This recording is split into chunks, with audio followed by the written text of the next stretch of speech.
YouTube. So I'm sitting back, right? And I'm going like, let's go over all of the industries, right, that are making money, right? All of the industries that are supported, all of the businesses, government and otherwise, that are being, that the trucking industry, truck drivers specifically, I'm thinking about how many of those businesses are piggybacked onto the truck driver. How many of those businesses wouldn't exist without the truck driver? In other words, when is it that we've ever, if ever, seen diesel more expensive than gasoline? When did that ever occur in the history of the world prior to what? I don't know, 5-6 years ago? And then stop and ask myself, why is that? Why is that happening all of a sudden? And you know, it caused me to like think about some other industries that have taken it upon themselves to gouge. Is that a good word? Gouge? Take advantage of? Gouge the truck driver. Okay? Now, as I started to think about it, I'm going, okay, I'm starting to see the big picture over here. Now, they don't want to build more parking for truck drivers, and I'm gonna be a little bit squirrely here for a second, right? Because I don't have a list. Yeah, I'm going off the cuff like I always do. So forgive me if I'm a bit scattered in my thought, but I've said it before, I got the smartest community of subscribers in the driver's lounge, so I'm not worried about it. But when I think about, like, okay, diesel prices, right? Why did all of a sudden they decide, let's stick it to the truck driver, right? And then you look at, they're not building any more parking, but you know what they are? You know what they found money to do? Build more scales, right? And why is that? Well, that's pretty obvious, isn't it? Do we need more scales all of a sudden? Do we? No. No, we don't need any more scales. But here's the big thing here, right? Well, we can't pinch them for, very rarely are they getting us on hours of service anymore. That was easy. That was easy pickings, right? I mean, you go through somebody's 14-day log on paper, 9 times out of 10 you're going to find an infraction. But now we've got these idiot boxes, right? And so they're like, okay, now what do we do? Well, we got to keep making this money, right? So now what we're going to have to do is we're going to have to build these massive mega scales with 10, 12, 15 bays, and we're going to have to bang them on maintenance. We're going to have to bang them on safety issues. We're going to have to get them, right? And not only did they decide to do that, right? Not because, well, and here's the thing. Has the caliber of driver declined? Has the professionalism of the driver declined? Absolutely. I would even go so far as to say there's drivers out on the road right now that don't know, that have no idea how many pounds per axle and what axle is allowable and legal. There are drivers that I see out on the road that do not know how to slide their tandems. You see it every day at the truck stop, right? There are drivers out here on the road today that do not know the basics of truck driving. You know, we could get into all day about not knowing how to reverse into a parking spot and all that. And well, when you go to apply for a job and you tell them, well, can you back a trailer into a dock? No, I don't know how to do that. That's okay. We only do drop and hook. Don't worry about it. Can you drive in a straight line? Yeah, I'm pretty good at that. Okay, perfect. How are you at navigating your way through a truck stop to get fuel? Well, I don't know. Last time I was in a truck stop, I wrapped it around a cement pillar. Or wait, did I wrap it around some poor bastard's front end? Okay, so obviously the caliber of driver has decreased. So you can't count on the driver to be able to listen for an audible air leak or to be able to diagnose a maintenance issue on a truck and trailer. Okay, I get that, right?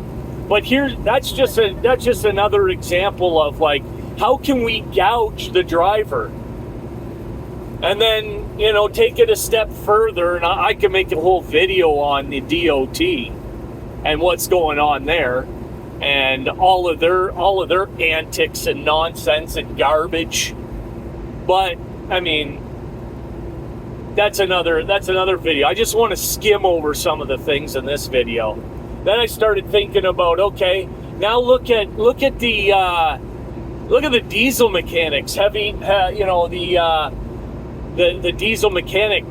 Well, is it just me or yeah, things have gotten more costly, parts and everything else. But I mean, you can't find an honest diesel mechanic. You can't find an honest mechanic. I mean, everybody's out to jam it as hard and as fast as they possibly can, and then smile at you and tell you, "Oh yeah, I'll take good care of you."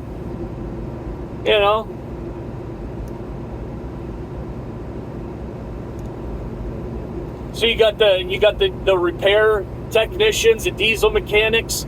You got, you're buying a brand new truck. Some of these people, buying brand new trucks, go to get the warranty work done, and they're denying warranty claims. Of course, oh no, we can't honor the warranty. You put your own, you did this on your own. You did it's just absolutely ridiculous. Everybody and their mother, their grandmother, their aunt, and their uncle are looking to jam it to the trucking to the truck driver, literally. So you got the DOT, you got the repair, you got the diesel mechanics. What else I talk about? The diesel prices. That one just blows my mind. Literally blows my mind. It costs less money to refine diesel. We all know that. You don't have to be a fuel expert to know that there's less refinement, less work, less money spent to formulate diesel versus gasoline. So why are we paying for more? Why are we paying more? Right?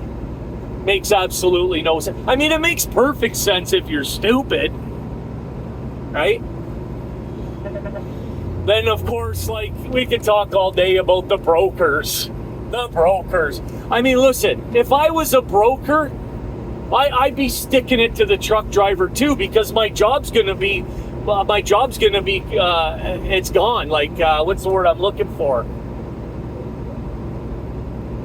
Brokering is going to be a word that we use, and we go, why was there even a such thing as a broker? Why was there? We don't need brokers.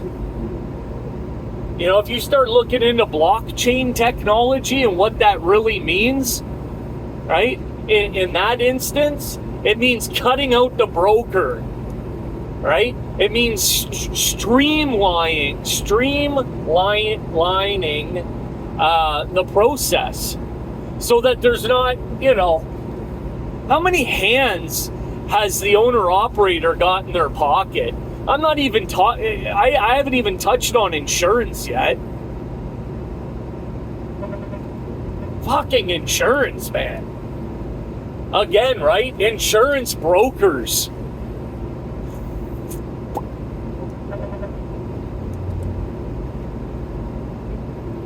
No. Truck drivers, you know, they don't make enough sacrifice to put everything that I need in my life on a shelf, in a parking lot. You know, they don't do enough. They don't sacrifice enough. You know, they make too much money. We got to start to siphon some of that money out of their pockets. Why? Because, again, right? What are they going to do about it? What are they going to do about it? Not a darn thing. Not a darn thing.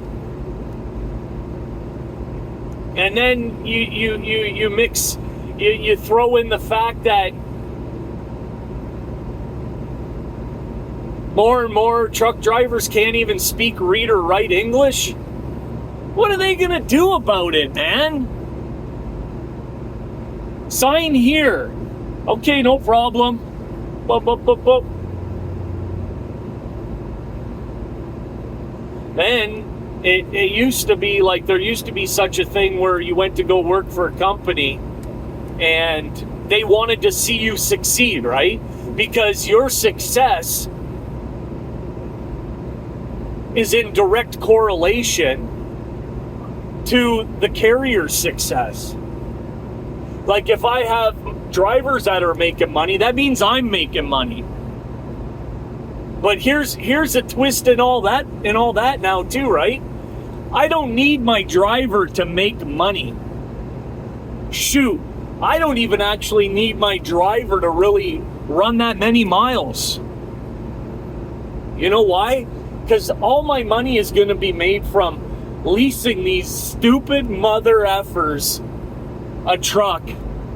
And I'm going to lease it to 13, 14, 15 drivers by the time that I sell it, and then I make money on top of that too.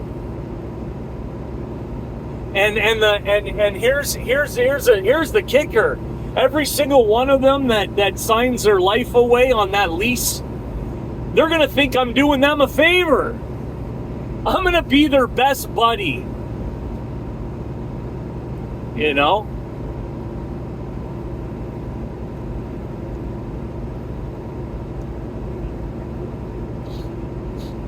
And I know I'm gonna catch the heat in the comments. But you tell me in the comments, out of a whole dollar, how much money is actually going back into your pocket as an owner operator, as a lease operator. After all is said and done, you know, it's always been counting the pennies at the end of the year. Right? Yeah, sure. Again, right? When I speak, I'm not speaking about every, you know, it's not all equal.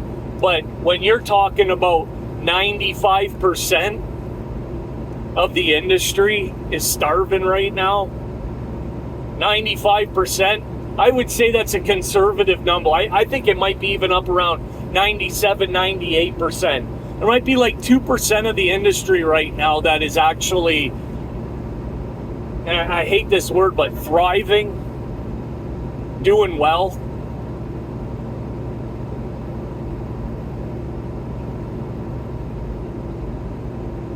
Let me know in the comments some of the other points, some of the other businesses, government or not, that are just giving it to us steady, No lubrication required. Just boom, boom. Oh, you like that? Boom. Have some more. And, you know, basically, it's like I think I mentioned in another video, not to be repetitive, but what are we actually doing about it? Not a gosh darn thing. Sign me up. Sign me up. It's like all these people that go to these, like, I'll just use in the one company, for example, Super Ego. Why? Why? After the hundreds of thousands of videos, reviews, testimonies of these drivers that go over to Super Ego, and they tell you with under no uncertain terms, do not go here. Do not come to work for this company. But you know what? Every single day, drivers go over there and they say, oh, you couldn't do it, but I can. You know what that is? Again, right? It's desperation. Do you accept SAP drivers? We do. Do you accept do you accept folks that just got out of prison that are still in parole, that are still on parole? We do.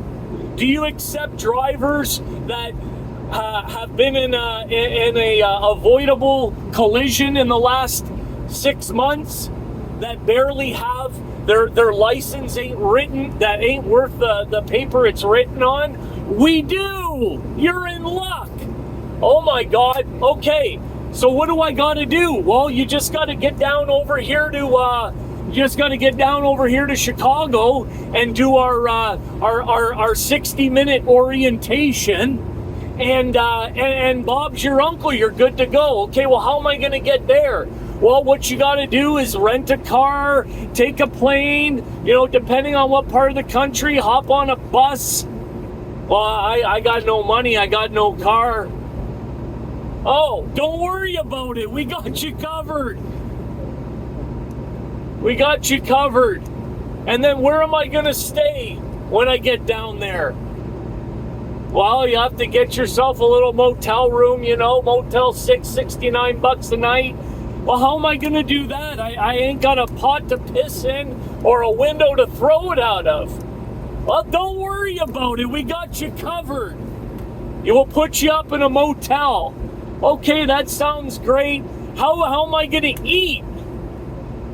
Oh, you got no money for food? No. Don't worry about it. We got you covered.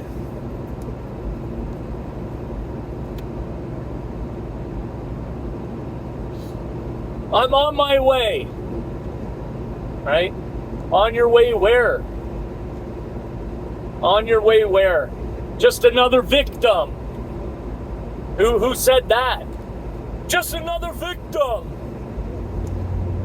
Yes, truck drivers are being victimized on a daily. So I'll leave you with that little a little bit of a video there. Let me know what you think in the comments. It's free to subscribe, by the way. I don't charge you nothing. If you like the content, and if you think you'd like to see more of it, sure. I mean, just hit the subscribe button, and I think it's 3 buttons you hit. 3 of them. Hit them all, and I look forward to seeing you guys on the next video. Driver's Lounge over and out.